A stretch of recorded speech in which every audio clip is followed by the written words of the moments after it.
घर में खाने को नहीं था, परिस्थितियां बहुत खराब थी, तो उन्होंने कहा कि नहीं, तुम्हारे पिताजी इस दुनिया में नहीं है।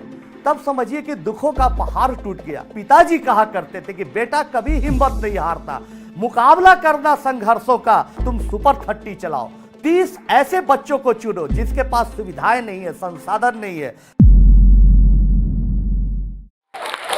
आप लोग जानना चाहते हैं, मैं जहां भी जाता हूं लोग पूछते हैं कि आनंद क्या बात है, आखिर तुम इस तरह के प्रोग्राम की शुरुआत कैसे की। तब मैं बताना चाहता हूं कि मेरा भी जन्म, आप चित्र में देख रहे हैं, मेरा भी जन्म एक ऐसे परिवेश में हुआ जहां बहुत गरीबी थी। 1.5 कमरे के मकान में हमारा संयुक्त परिवार रहता था। रेलवे लाइन, रेलवे ट्रैक के किनारे एक किराए के मकान में रहता था। पढ़ने को जगह नहीं होता था। मैं अपने घर के बाहर अमरूद के पेड़ के नीचे बैठकर दिन भर पढ़ता था। रात में लैंप जहां जलता था वहां पढ़ता था, क्योंकि हमारे घर में 2 संयुक्त परिवार रहते थे, जगह नहीं होती थी पढ़ने का। लेकिन हमारे पिताजी अक्सर कहते थे कि बेटा पढ़ो, पढ़ाई में ताकत है, अगर तुम पढ़ लोगे तो बहुत कुछ कर सकते हो, पढ़ाई से ज्यादा ताकतवर हथियार कुछ है ही नहीं। हमेशा पिताजी हमें समझाते थे, मोटिवेट करते थे। हालांकि पिताजी एक पोस्टल एम्प्लॉय थे, चिट्ठी छांटने का, चिट्ठी बांटने का डाक विभाग में काम करते थे। उनकी ऐसी आमदनी नहीं थी कि वो हमें प्राइवेट स्कूल में पढ़ा सके। एक सरकारी स्कूल में मैं आता जाता था। पढ़ते पढ़ते जब मैं 10th पास किया तो हमारे सारे मित्र दिल्ली जाने लगे कि IAS बनना है, इंजीनियर बनना है, डॉक्टर बनना है, मुझे आगे बढ़ना है, चलो दिल्ली चलो हायर एजुकेशन के लिए। लेकिन हमारे पास पैसे नहीं थे। मैं पटना यूनिवर्सिटी से ही पढ़ाई किया। पढ़ाई करते करते मैं सौभाग्यशाली मानता हूं कि डॉक्टर DP वर्मा और बाल गंगाधर प्रसाद जैसे लोग मुझे मिले, जो मेरा हमेशा उत्साह बढ़ाया, और इतना अच्छा उत्साह बढ़ाया कि हमने मैथमेटिक्स में कुछ नया फार्मूला इजाद किया। वो फार्मूला कैम्ब्रिज यूनिवर्सिटी जाने का कारण बना। वो फार्मूला अच्छे अच्छे जर्नल्स में छपा। कुछ आर्टिकल्स लिखे मैथमेटिक्स में, वो भी लंदन और अमेरिका के जर्नल्स में छपे। मेरी चर्चाएं हुई और कैम्ब्रिज यूनिवर्सिटी से ऑफर आया। कैम्ब्रिज यूनिवर्सिटी से ऑफर आने के बाद घर में खुशियों का ठिकाना नहीं था। माँ बहुत खुश थी, मिठाई बना रही थी, खीर उस दिन बनाई कि बेटा मेरा कैम्ब्रिज जा रहा है। बहुत खुशी की बात है कि मेरा बेटा कैम्ब्रिज जा रहा है। लेकिन दोस्तों, दुख की बात थी कुछ दिनों के बाद कि हमारे पास इतना भी पैसा नहीं था कि मैं कैम्ब्रिज जा पाऊँ। कैम्ब्रिज जाने के लिए कुछ भी मेरे पास नहीं था। हवाई जहाज का किराया तक नहीं था। हमारे पिताजी की आमदनी इतनी कम थी कि वो सोच भी नहीं सकते थे कि बेटा को हवाई जहाज का किराया उपलब्ध कराया जाए। लेकिन हमारे पिताजी ने हार नहीं मानी। वो 23 अगस्त की रात की बात थी। पिताजी बहुत दुखी थे। मैं और मेरा भाई प्रणव, वो भी छुट्टी पर आया हुआ था। मेरा कंबाइंड फैमिली पूरा, हम लोग बैठे हुए थे। अब पिताजी बहुत उदास थे। हम लोग पूरा परिवार समझा रहे थे, पिताजी आप नहीं टेंशन में रहे, अरे आज नहीं तो कल मौका मिलेगा, कल नहीं तो परसों मौका मिलेगा, आप टेंशन में नहीं रहे। लेकिन पिताजी उस दिन दुखी थे। हम लोग खाना खा चुके थे अपने अपने कमरे में, जो छोटा सा 1-2 कमरा था, चल गए थे, वहां पर पढ़ाई कर रहे थे। अचानक करीब 11 बजे रात की बात है, अचानक पिताजी की सांस फंसने की आवाज आती है। हम माताजी सब लोग दौड़ के जाते, क्या हुआ क्या हुआ। पिताजी इस दुनिया में नहीं थे। और लेकिन हम लोगों को विश्वास नहीं हो रहा था कि पिताजी नहीं है, क्योंकि अचानक शांत हो गए। 1 मिनट पहले तक वो बातचीत कर रहे थे और अचानक शांत हो गए थे। हम लोगों को जानकारी में नहीं हो रही थी क्या थी। लेकिन 23 अगस्त, बारिश का महीना, स्लम इलाका, पूरे घुटने भर से ज्यादा पानी इलाके में भरा हुआ था। डॉक्टर से पास जाने का कोई तरीका नहीं था, तो क्या करे क्या करे। हम लोग एकदम हड़बड़ हड़बड़ में बगल में गए। वहां एक बेचारा हमारा पड़ोसी के ठेले पर फल बेचता था, उसके ठेले पर ही पिताजी को रखकर हम लोग लेके जा रहे थे पटना मेडिकल कॉलेज। ऊपर से बारिश हो रही थी और नीचे से जल जमाव था। हम लोग किसी तरह से पिताजी को जब पटना मेडिकल कॉलेज में ले गए तो उन्होंने कहा कि नहीं, तुम्हारे पिताजी इस दुनिया में नहीं है। तब समझिए कि दुखों का पहाड़ टूट गया और लगा कि अब हमारी जिंदगी समाप्त हो गई। लेकिन दोस्तों, हम नहीं हारे, क्योंकि हमें अपनी बातें याद आती थी, वो जो पिताजी कहा करते थे कि बेटा कभी हिम्मत नहीं हारता, मुकाबला करना संघर्षों का, पूरी ताकत के साथ, पूरी जोश के साथ जीवन में आगे बढ़ने का प्रयत्न करते रहना। ये बातें मुझे याद आती थी। पिताजी कहते थे कि जो भी फील्ड में रहो, अगर तुम टीचर बनने के लिए सोचे हो तो पूरी ताकत लगा देना। अगर तुम कोई भी काम को पूरे परफेक्शन के साथ करते हो, कोई भी काम को बहुत अच्छे तरीके से करते हो, दुनिया में नंबर 1 आने का प्रयास करते हो अपने फील्ड में, तो आने वाला कल तुम्हारा होगा बेटा। इसलिए कोई काम छोटा नहीं है, जो भी काम करो मन से करो, कभी टूटो मत, कभी हारो मत। पिताजी की ये बातें हमारे दिमागों में गूंजने लगी, हमारे दिमाग में गूंजने लगी और मैं फिर आगे बढ़ा। तब हम सोच रहे थे कि क्या करें नहीं करें, क्योंकि पिताजी के जगह पर सरकारी नौकरी अनुकंपा के आधार पर मिल रही थी। घर में खाने को नहीं था, परिस्थितियां बहुत खराब थी। माताजी इतनी पढ़ी लिखी हुई नहीं थी कि पिताजी के जगह पर नौकरी कर सके। छोटा भाई था मेरा, उसकी उम्र अभी नहीं हो रही थी। लोग कह रहे थे पिताजी के जगह पर नौकरी कर लो, लेकिन हमने कभी भी समझौता नहीं किया। मैं सोच रहा था, निराश बैठा हुआ था। माँ आई, अब बोली बेटा क्या बात है, तुम इतने दुखी हो। मैंने बताई बातें। माँ बोली बेटा तुम हारना मत, मैं तेरे लिए पापड़ बनाऊंगी, मुझे पापड़ बनाना आता है, मैं पापड़ बेलूंगी, पापड़ बनाऊंगी, और तुम क्या करना कि थोड़ी मदद करना, शाम को उसको घूम घूम कर पापड़ बेचना। माँ पापड़ बनाना शुरुआत की और आप देख रहे हैं कि इस परिस्थिति में हमारी माताजी पापड़ बनाती थी और हम लोग लेके घूम घूम कर दोनों भाई बेचते थे। आनंद पापड़ ले लो, आनंद पापड़ ले लो। इसी तरह से मेरा दिन चलता गया और एक दिन ऐसा फिर आया कि पापड़ बेचते बेचते मेरा भाई बोला कि भैया आप कब तक पापड़ बेचिएगा। मेरा भाई प्रणव मुझे उत्साहित किया, कहा कि अगर आप सच में एक अच्छा टीचर बनना चाहते हैं, सच में कुछ बड़ा करना चाहते हैं, तो पता नहीं फिर कब आप कैम्ब्रिज जाएंगे, पता नहीं फिर कब MIT और हार्वर्ड जाएंगे, यहीं से शुरुआत करिए। तब मुझे लगा कि नहीं, मुझे शुरुआत यहीं से करनी चाहिए। दोस्तों आप जिस परिस्थिति में रहिए, जैसी हालातें में रहिए, हालातों को बिना कोसते हुए वहां से भी शुरुआत कर सकते हैं। मैंने भी शुरुआत की, स्लम के 2 बच्चों को लिया और पढ़ाना स्टार्ट किया। पढ़ाते पढ़ाते ये सिलसिला बहुत आगे बढ़ा, हमारे पास बहुत सारे बच्चे आए। तब हमने थोड़ी थोड़ी फीस ली। जब थोड़ी फीस ली तो हमारे पास कुछ पैसे आ गए, तो हम 1 साल का 500 रुपया लेते थे, 500 रुपीज पर ईयर। कोई बच्चा आता था, बोलता था अभी हमने कि मेरे पास पैसे नहीं, फ्री में भी पढ़ा देते थे। तब लोगों ने कहा कि अब तुम सुपर 30 चलाओ, 30 ऐसे बच्चों को चुनो जिसके पास सुविधाएं नहीं है, संसाधन नहीं है। माताजी ने भी कहा कि उन बच्चों को मैं घर पर रखूंगा। ये आप चित्र में देख रहे हैं, मेरा भाई है, ये प्रणव साथ देता था। तब सुपर 30 की शुरुआत हुई और इस हालात में हमारी माँ खाना बनाना स्टार्ट की। 300 बच्चों का माताजी ने खाना बनाना स्टार्ट किया, खाना बनाना शुरू किया। हम लोग उसे पढ़ाना स्टार्ट किए और पढ़ाते पढ़ाते एक दिन ऐसा आया कि बहुत अच्छा चलने लगा। बच्चे मेहनत करने लगे, संघर्ष बहुत होता था पढ़ाने में, बच्चों का कॉन्फिडेंस लूज होता था, लेकिन हम लोग उत्साह बढ़ाते थे कि देखो जागो, तुम्हें मुकाबला करना उन लोगों से जिनके पास पैसे हैं, तुम्हें कुछ करके दिखाना है। पैसों से पढ़ाई नहीं होती है, कौन डेडिकेशन के साथ पढ़ता है, किसके मन में कितनी जिद है, ये बातें तुम्हें जिताती हैं, इसलिए पढ़ो। पढ़ते पढ़ते पढ़ते पढ़ते एक समय ऐसा आया कि बच्चे बहुत सफल हुए। आप चित्र में देख रहे हैं कि सफलता इतनी मिली कि पहले साल हमने सोचा था कि अगर इस 30 में से 5 बच्चे IIT कर देंगे तो हम लोगों के लिए बहुत बड़ी बात होगी, लेकिन पहले ही साल 30 में से 18 बच्चे IIT किए, फिर 22, फिर 26, कभी 30, कई साल तो 30 में 30 बच्चे भी IIT किए। अभी तक हमने 480 बच्चों को ट्रेंड किया, उसमें 480 में से 422 बच्चे IIT और बाकी भी बच्चे कहीं ना कहीं कोई IIT में गए।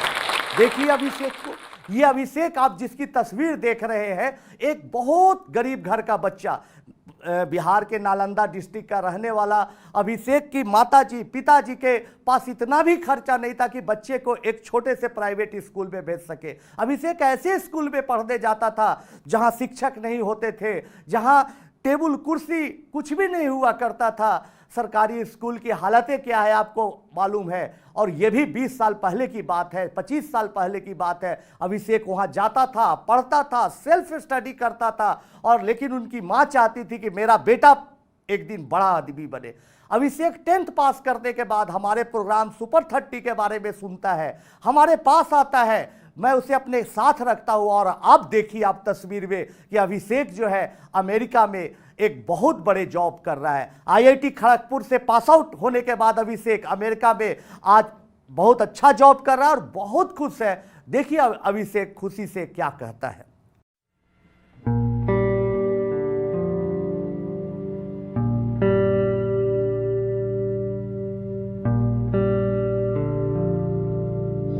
It's unbelievable.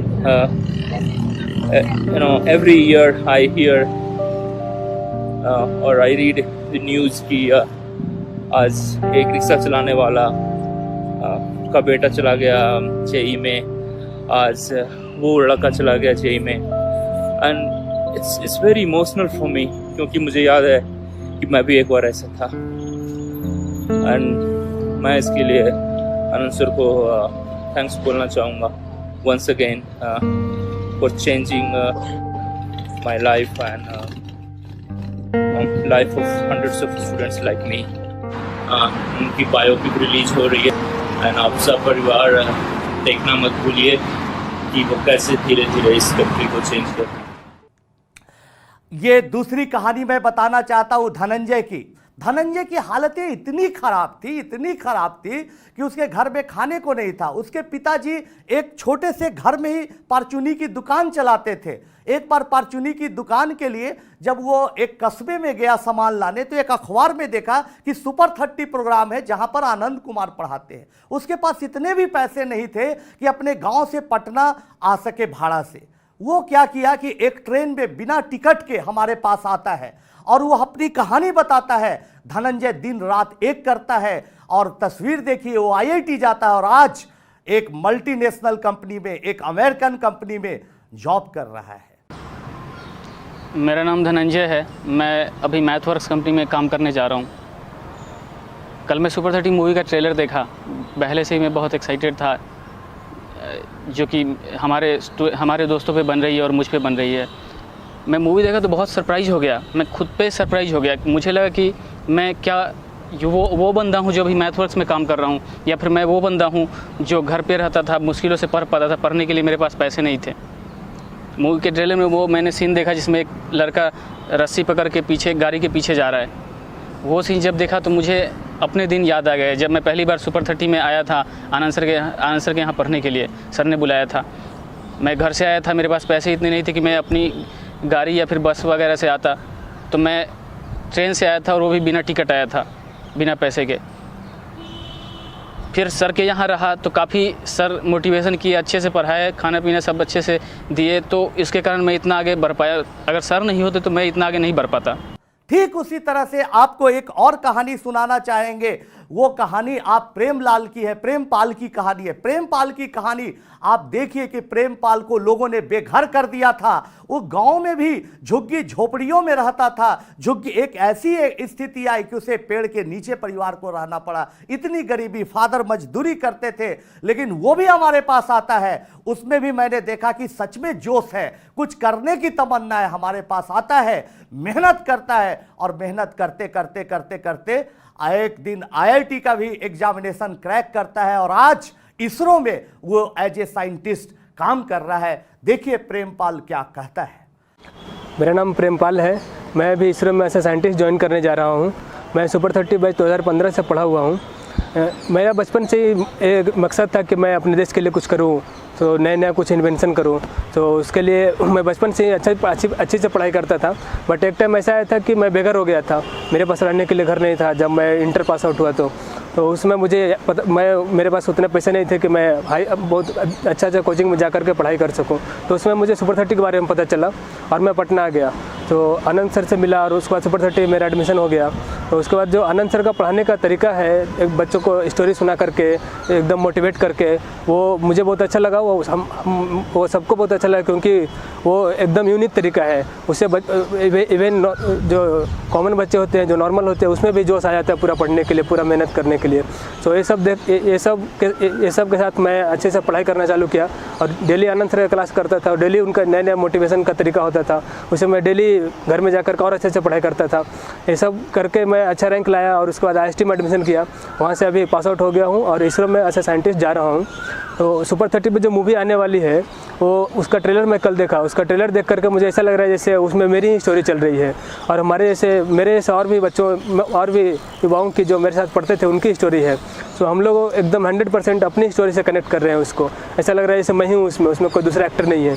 और जो ऋतिक रोशन की एक्टिंग की बात है तो वो ऐसा नहीं लग रहा है जैसे कि कोई दूसरा एक्टर है। ऐसा लग रहा है जैसे आनंद सर ही पढ़ा रहे हैं उसमें। एकदम वही तरीका, वही जोश, वही एनर्जी फुल। ऐसा लग रहा था जैसे वो कल ही का बात है, कल ही मैं उस क्लासरूम में पढ़ रहा हूँ।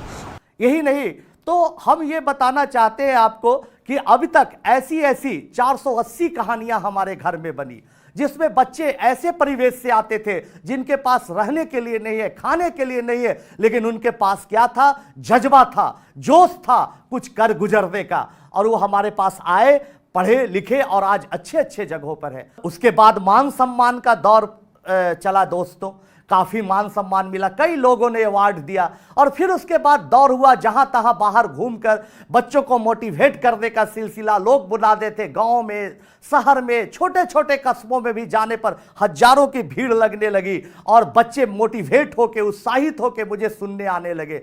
लेकिन इसी बीच कई पॉलिटिशियन ने देखा कि अरे ये तो बड़ा अच्छा मौका है भाई, लड़ा दो इसको चुनाव, जिता दो इलेक्शन। तो बहुत सारे ऑफर आए, कई पिछले 2 इलेक्शन में भी ऑफर आए, पिछले में भी, इसमें भी, इलेक्शन में भी, या आइए आइए लड़िए, हमारी पार्टी से चुनाव लड़िए। आज दोस्तों मैं अगर इलेक्शन लड़ता तो मैं कॉन्फिडेंस के साथ बोल सकता हूं कि उस चुनाव को जीत भी जाता, एक सांसद भी बन जाता। लेकिन अगर सांसद बन जाता तो जो स्टॉक में फिरे मुझे कोई नहीं बुलाता। इसलिए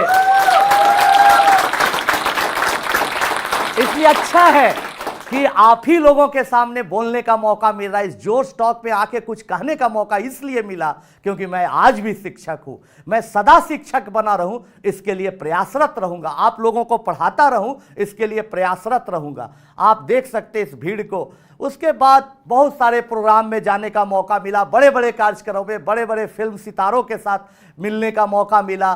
केबीसी में कौन बनेगा करोड़पति में जब हमारी मुलाकात हुई अमिताभ बच्चन जी से तो उन्होंने बहुत खुशी जाहिर की और मैंने 25 लाख रुपए भी जीते।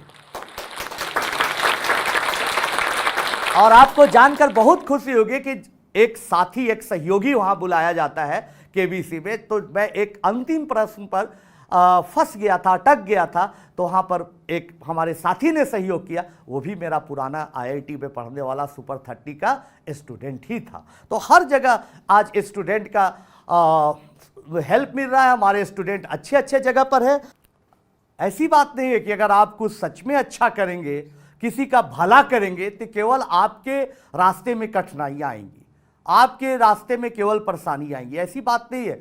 मुझे बहुत अच्छे अच्छे अनुभव भी मिले, बहुत लोगों का प्यार मिला। आज मैं कोई पोस्ट डालता हूं फेसबुक पर, ट्विटर पर, तो हजारों लोग उस पर रिप्लाई करते हैं। हमेशा लाखों अब तक ईमेल आ चुके हैं जिसमें लोग बधाइयाँ देते हैं, हौसला बढ़ाते हैं। तो अच्छा काम करने से आप लोगों को मदद करने वालों की संख्या ज़्यादा मिलेगी जो आपका हौसला अफजाई करे। तो दोस्तों मैं बताना आप लोगों को चाहूँगा कि पूरी हमारे जीवन की कहानी जब धीरे धीरे लोकप्रियता के शिखर पर पहुंच रही थी, धीरे धीरे हमारी कहानी लोकप्रिय हुई, तो एक कनाडियन राइटर हैं डॉक्टर बीजू मैथ्यू, बहुत ही अच्छे राइटर हैं। उन्होंने हमारे जीवन पर एक किताब लिखी, जिस किताब का नाम उन्होंने रखा सुपर 30, और वो कनाडियन राइटर की किताब जो लिखी हुई थी पेंगुइन और रैंडम हाउस ने पब्लिश किया। उस किताब के आ जाने के बाद, उस बायोग्राफी के आने के बाद धीरे धीरे धीरे धीरे लोकप्रियता और हमारी बढ़ी और फिर फिल्म इंडस्ट्री के लोग आने लगे। बहुत बड़े बड़े कलाकार आए और उन्होंने ऑफर किया कि मैं आपका किरदार निभाना चाहता हूँ, मैं आपके बदला एक्टिंग करना चाहता हूँ, लेकिन मैंने ऋतिक रोशन को चुना। लोगों ने कहा कि अरे तुमने तो बहुत भारी भूल कर दी, गलती कर दी, कहाँ वो अंग्रेज जैसा दिखने वाला लड़का, कहाँ वो ग्रीक गॉड के नाम से जाने जाने वाला, तुम देखने में देहाती लगते हो, फिर ऋतिक रोशन को कैसे चुन लिया? तो मैंने जिस भी एक्टर से बात की, जिस भी डायरेक्टर से बात की, सब लोगों ने कहा कि फिल्म बहुत आसान है, 2-4 महीने के प्रिपरेशन में हम लोग इसको करेंगे। लेकिन ऋतिक रोशन ने बोला कि नहीं, फिल्म कठिन है, कम से कम हमें 8 से 12 महीने चाहिए आपकी आवाज़ को निकालने के लिए, आप जैसा एक्ट करते हो वैसा नकल करने के लिए कम से कम 1 साल मुझे मेहनत करनी पड़ेगी। तब हमने सोचा कि सही में कोई अभिनेता है वो ऋतिक रोशन ही है जो हमारे किरदार को कर सकता है। और दोस्तों आज फिल्म तैयार है, ट्रेलर भी आ चुका है जिसकी काफ़ी चर्चा हो रही है, और फिल्म 12 जुलाई को आप देख सकते हैं किसी भी सिनेमा हॉल में। मेरा पूरा यकीन है, विश्वास है कि वो फिल्म देखने के बाद उन तमाम युवाओं में, विद्यार्थियों में एक नया उत्साह बढ़ेगा और उनका विश्वास बढ़ेगा कि अगर आप में जोश है, कुछ करने की तमन्ना है, तो कुछ भी दुनिया में असंभव नहीं है। मैं यही आप लोगों से कहना चाहता हूं कि कभी भी हिम्मत नहीं हारे, अपना धैर्य बनाए रखे। परिस्थितियां आपको मजबूर करेगी, आपको लाचार करेगी, आपको विवश करेगी कि छोड़ दो। मैं अक्सर लोगों से मिलता हूं जो बहुत ऊंचाई तक पहुंचने के बाद भी नर्वस हो जाते हैं, अपने रास्ते से हटने का प्रयास करते हैं। उन लोगों को मैं कहता हूं कि हारे नहीं दोस्तों। जितनी रात गहरी हो रही है, जितनी रात अंधेरी हो रही है, समझे आप सवेरा के उतने ही करीब पहुंच रहे हैं। इस भाव से लगे, पॉजिटिव थिंकिंग के साथ सोचे कि आने वाला कल हमारा होगा। अगर आप में हौसला है, अगर आप धैर्य बनाए रखते हैं और अथक प्रयास करते हैं, तो आने वाला कल आपका ही होगा। आप जरूर जाइए और फिल्म देखिए 12 जुलाई को। देखने के बाद मैं विश्वास के साथ कह सकता हूं कि आप में कॉन्फिडेंस आएगा, आपका उत्साह बढ़ेगा और आपको यकीन होगा कि मेहनत से कुछ भी संभव है, क्योंकि आपको लगने लगेगा कि अब राजा का बेटा राजा नहीं बनेगा, बल्कि राजा वही बनेगा जो सच में हकदार होगा।